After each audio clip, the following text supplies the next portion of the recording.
Just a few months ago, this checkpoint was manned by a guerrilla group, but now it's in the hands of the Indigenous Guard, who patrol this strategic bend in the road leading to the town of Toribio. When a car arrives, we ask it to roll down the windows, we check who it is, and we open the door. The Indigenous Guard of Cauca ensures the safety of the Nasa people.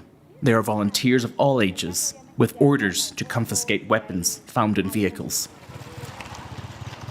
How long have we been here?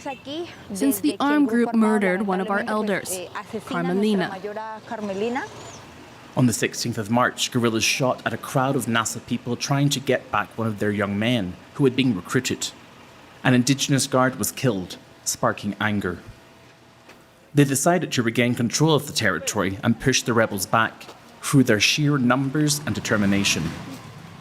Check that car. The guards recognize 2 guerrilla members.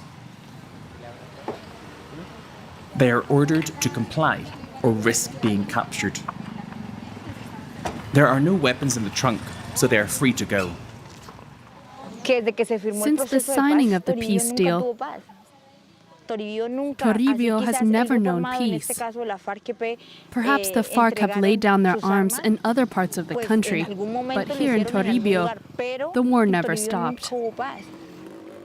After a peace deal was signed in 2016, FARC dissident groups emerged across Colombia, escalating the war. Around Toribio, the armed groups vie for control of the Cauca Mountains, all while fighting the army and police. We always have to be on the defensive. It's a war zone. The police station has been the target of guerrilla attacks for 2 decades. The aggression resumed in March following the breakdown of a ceasefire between Gustavo Petro's government and the dissident groups operating in Toribio. The Nasa are opposed to the presence of all armed actors on their territory, including the police.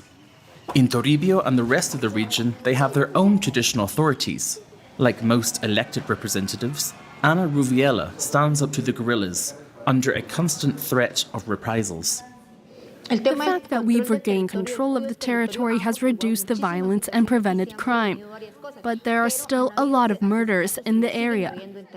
From an early age, Nasa children can become Kiwitengas, which means guardians of Mother Earth in the Nasa language. Don't forget to wash your plates. At any age, as soon as they can walk on their own, they can join the Indigenous Guards school. From childhood, they are taught to love our resistance movement. Throughout the region, children learn to carry the Nasa's ancestral weapon, a symbolic stick of authority, carried since the arrival of the Spanish colonists. For us, this stick is sacred. We have been defending ourselves with it for over 500 years. And we teach our young people that with this stick, we can go anywhere we want to protect our lives.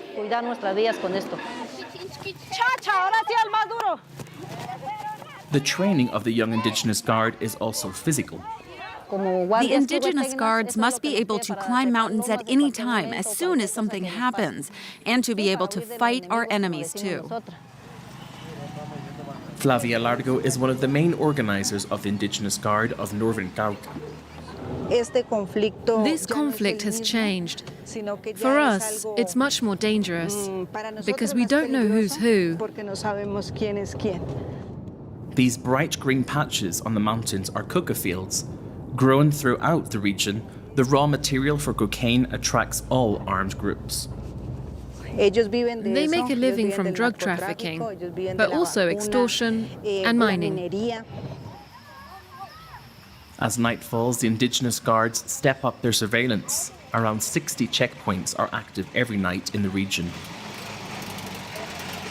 Most of the control points operate at night because the most frequent acts of disharmony take place at night.